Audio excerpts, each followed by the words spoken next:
Good morning. I'm Kevin Walker, Senior Vice President of Public Policy for the Overland Park Chamber. This interview is being conducted on behalf of the Johnson County Public Policy Council, comprised of chambers of commerce in Johnson County and the Greater Kansas City Chamber. Jointly, we host a site, votejoco.com, which is a nonpartisan site where voters can learn more about the candidates for public office. We also have candidate questionnaires that are posted on that site as well. This morning, I'm with Dave Lindstrom, who's a candidate for United States Senate. Dave, welcome, and please tell us a little bit about yourself and why you're running for Senate. Yeah, Kevin, thank you. It's nice to be here. It's nice to visiting. I wish it was in person with your audience today, but I'm a lifelong resident of Overland Park. Well, a lifelong businessman here. I originally came to Kansas City to play for the Kansas City Chiefs back in the 70s.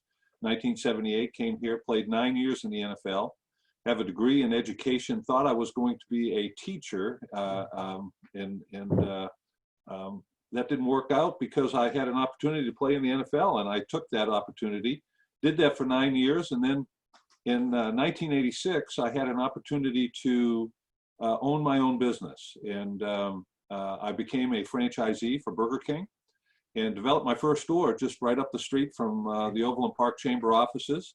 Was involved and actually contributed to the development of the Overland Park Chamber offices. And it was terrific that the Chamber was so involved. My first experience with government was trying to zone my first restaurant up at College in Antioch. And that was an ordeal for me. It was an exercise that I learned a lot from, how to interact with not only the governing body of Overland Park, but also with the neighbors who some were concerned about the fact that we were opening up a drive-through restaurant in their neighborhood. And so that got me really interested in plugging myself into my community after we got the zoning completed. I joined my local chambers, I joined my local Rotaries. I have been very involved in all of those civic organizations, have been involved many years in community activities such as chairman of the Kansas Special Olympics. I've served on the board for Shawnee Mission Medical Center Foundation Board. I'm still involved with the Chiefs and their ambassadors program. Currently, I am chairman of the Kansas Turnpike Authority, have been in the past chairman of Leadership Kansas, which is the state chamber leadership program, and have been involved in Leadership Overland Park as well. So all of those things have kind of set a path for me as it relates to being plugged into the community. And never did I have an aspiration to serve in the public. But in 2002, I was contacted and ran for lieutenant governor to support Tim Schallenberger. And when we won the primary and then didn't succeed in the general election, I came back home to run my restaurants, and my phone started ringing, and people said, there's an opening on the Johnson County Commission. Would you consider doing that? And I thought, okay, let's go for that. And I served 10 years on the Johnson County Commission, and have also served 7 years on the Community College Board of Trustees. So that's really a little bit of my background. I'm married. I've been married 41 years. My wife and I just celebrated our 41st wedding anniversary. I have 2 adult children. And last year, when Pat Roberts made his announcement again, I did not have on my bucket list or written in the next chapter of my life to run for United States Senate. But shortly after Pat made his announcement in January of 19, my phone started ringing and people started saying, Dave, you're the type of person that we want in this office. You have the right combination of business experience. You know what it's like to sign the front of a check and all the things that entails. You have a good combination of authenticity, of toughness, of temperament, of community service, and of public service. And so I looked at it really hard, and I got involved about 18 months ago. And this has been a journey. And Kevin, you and I talked a little bit earlier. This has been one of the more difficult things I've ever done in my life. But it's worth it. When my wife and I, when I came to a point to retire from the Kansas City Chiefs, we could have lived anywhere in the country. We chose to live here because we believe that this is the best place to live, work, and raise a family. The quality of life and cost of living, unmatched in the world. And I'll end my opening statement with this. To those whom much is given, much is expected. That's Luke 12:48, and I take that to heart. I've been blessed by not only a great family, a good education, an opportunity to play professional football and sports, to own my own business, but most importantly, to live in a place that we all call Kansas. Well, Dave, thank you for that background. I appreciate that. And we'll jump right into our questions. Tell me what you see as the top business policy issues facing the country right now. The number one, I'm running for the United States Senate because of three things. I think that our country is under attack. We're under attack when we have elected officials and others in Washington, D.C. calling for socialism as an economic way forward in this country. This is a country that's been built on capitalism. I think we need to pursue that, continue to pursue that, and not let the discussion of socialism erode the strengths of capitalism. So that would be number one. The next thing I would say is the fact that we have a double digit in expanding ever so quickly deficit in this country, $26 trillion, and it seems like every month there's elected officials in Washington, D.C. that say we need to have another stimulus package. We need to have another stimulus package of $2 or $3 trillion. And so I was successful in my business for 25 years. And I wasn't successful by spending more than I take in, and that's exactly what our government is doing year in and year out. And then finally, I think that creating an environment and deregulating so that we have pro-growth and pro-jobs in this country. Those are the things, Kevin, that I feel really strongly about. That's what I have spent a lifetime working on, and that's why I'm running for the United States Senate.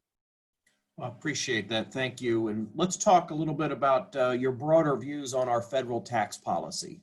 Mm-hmm. Well, how would you describe your views in that regard? Well, first of all, I think the Tax and Jobs Act of 2017 was one of the most remarkable things that's happened in this country. It was terrific, and that's why I believe that this economy before Corona was going so strongly. And I think we have to do, and as a U.S. Senator, I would do everything I can to maintain those tax cuts. There's been some discussion about repealing that, and I think that if we don't continue to go along that line, then we're going to find ourselves back in a poor position again. So I would support that, and I think it's been a wonderful act for this country. And you touched on this a little bit with the pandemic that's occurred and how businesses have reacted to that. What would you propose, if anything, to provide further relief to Kansas businesses impacted by the pandemic that would encourage recovery and economic growth?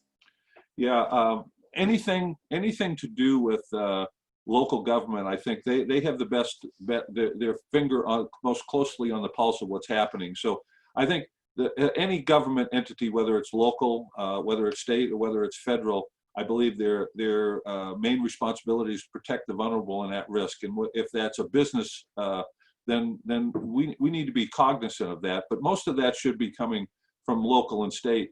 The stimulus package, when I talk about the deficit, I talk about everyday spending that has just been ridiculous in the ability of our elected officials to not have a willingness or whatever you want to call it to say we need to prioritize things.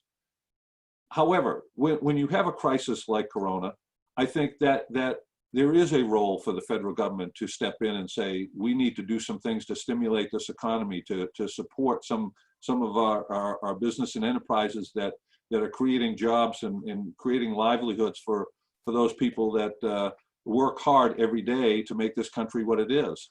And so I think there's a role there for emergency situations. That's why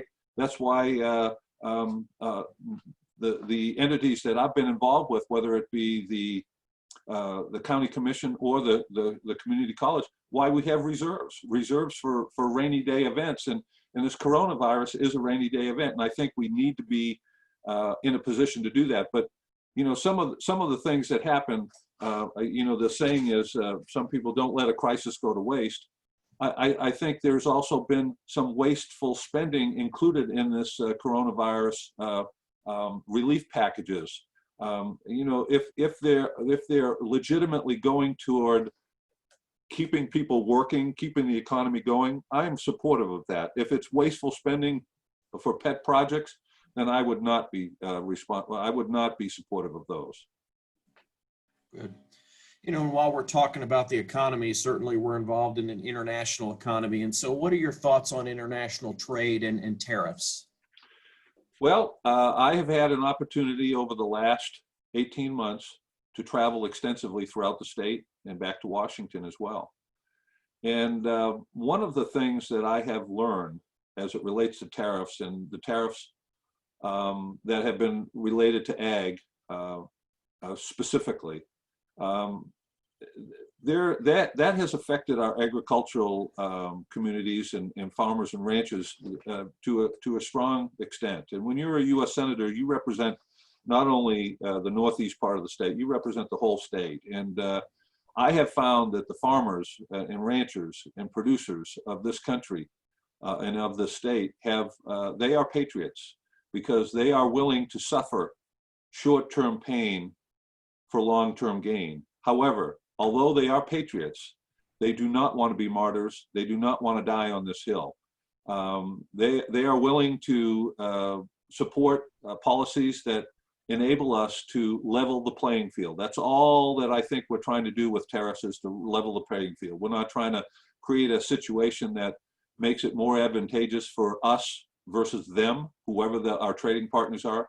But we need to trade. We need to open markets. That's what makes this country strong and well. I think we need to bring some of our manufacturing back into this country, so we're not relying on China or other foreign countries for things that we need in this country.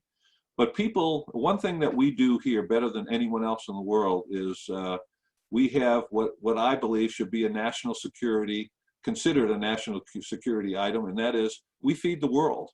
And our agriculture is not only important to everyone, it's 40% of our state's economy. We need to treat it as if it is a national security item.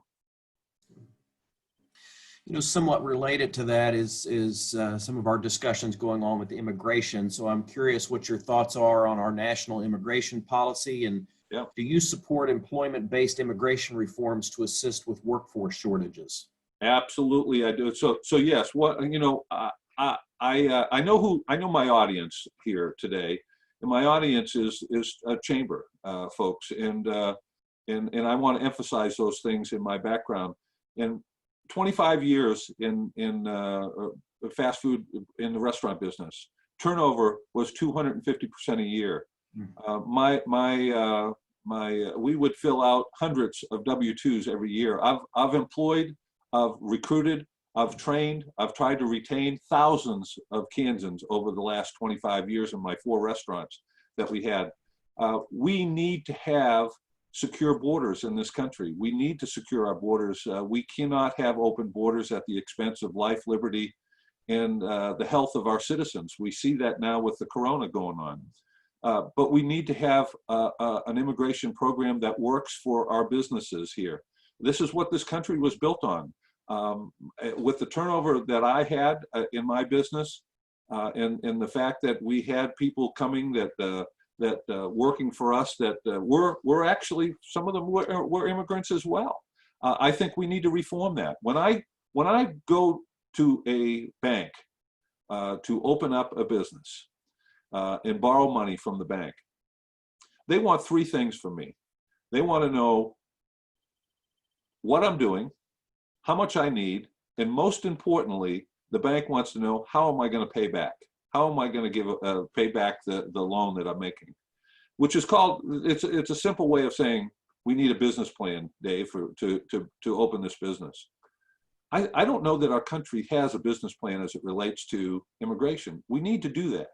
We need to get folks together so that we can find out how many folks do we need in this country? What type of folks do we need in this country? The folks we bring into this country should benefit all Americans. And it should be a benefit to Americans and to American businesses. And so, yes, I do think that we need to have an immigration reform, but I think it needs to be comprehensive, it needs to be thought through, and it needs to be treated just the way that a bank would treat someone coming in to garner a loan. We need to have a business plan for that. Thank you, Dave. I'm going to transition to a couple of domestic issues before we wrap it up. I'm curious what your views are on long-term funding solutions for our transportation infrastructure. All right. Thank you for that question. As a county commissioner, 10 years in Johnson County, I represented District Number 3, which is the southeast part of the state, and also had unincorporated areas. So I was one of 2 commissioners on the Johnson County Commission that dealt with infrastructure on a regular basis. And now, as chairman of the Kansas Turnpike Authority, I'm dealing with infrastructure on a regular basis.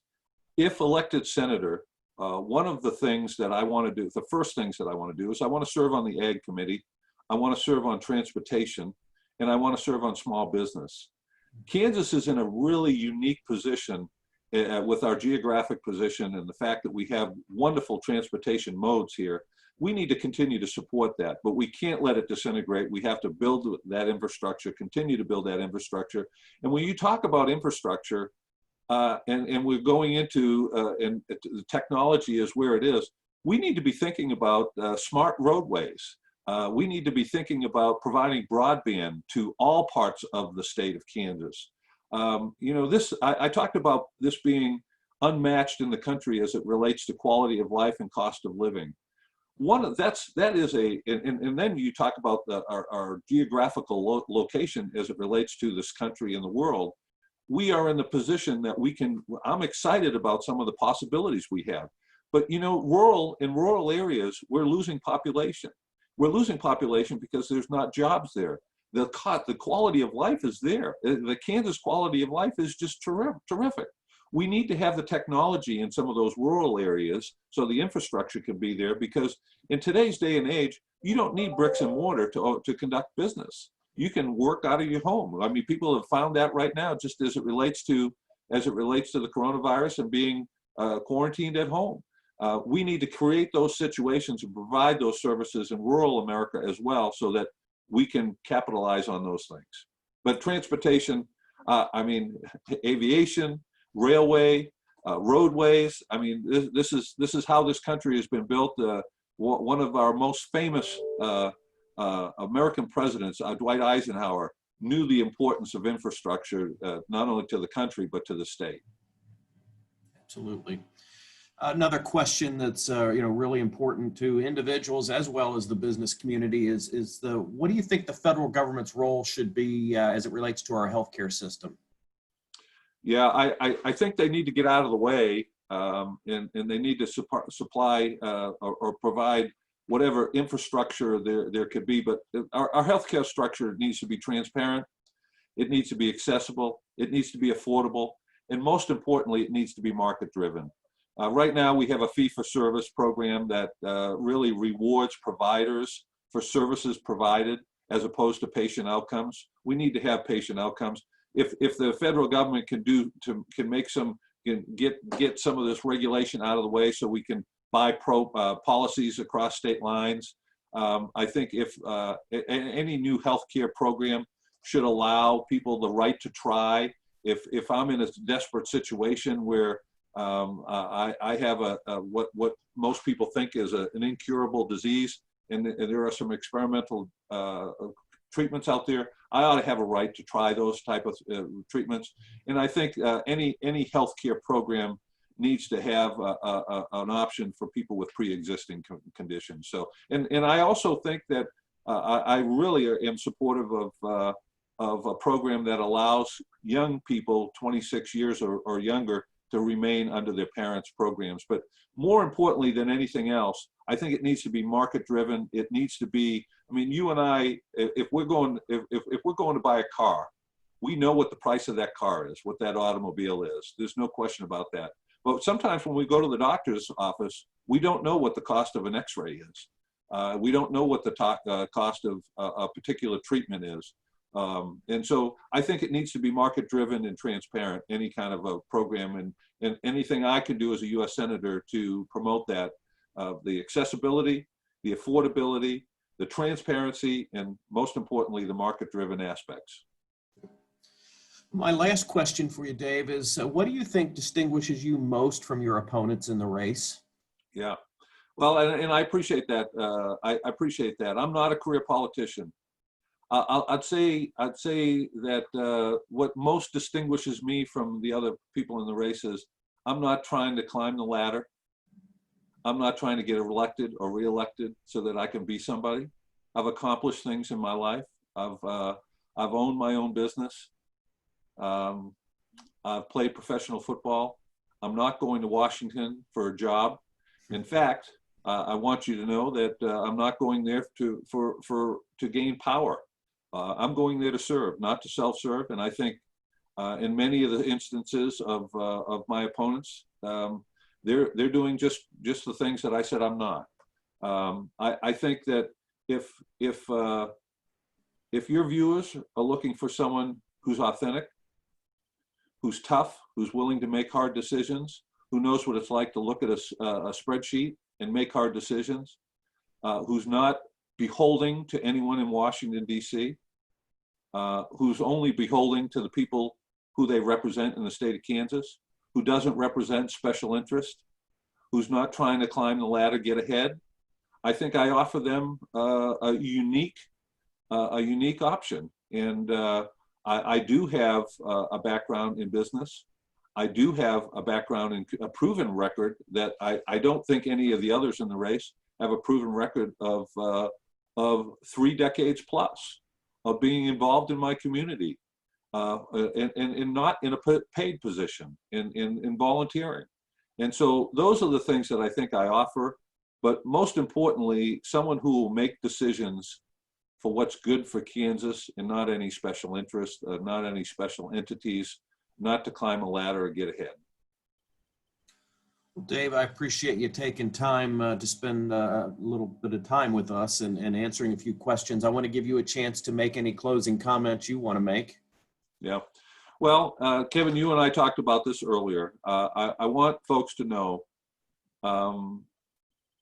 that I love the state. I love this country. You know, this was not written in the next chapter of my life, my wife and my life, to run for United States Senate. This has been a very difficult, but very rewarding situation for me. There is no one in this race that will fight harder, that will work harder for the people that they represent.